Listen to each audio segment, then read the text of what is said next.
يترقب عشاق الكرة السعودية مواجهة قوية تجمع الاتحاد مع الوحدة ضمن منافسات دور الثلاثين من بطولة كأس خادم الحرمين الشريفين للموسم الجاري 2025 إلى 2026.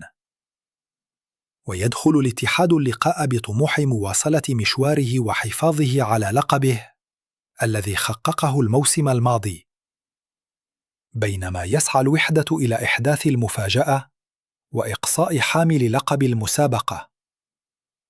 تقام مباراة الاتحاد والوحدة في كأس الملك السعودي يوم الثلاثاء الموافق 23 من سبتمبر عام 2025 على ملعب استاد الملك عبد العزيز، وتنطلق صافرة البداية في تمام 9:30 مساء بتوقيت مكة المكرمة والقاهرة، والساعة 10:20 مساء بتوقيت أبو ظبي.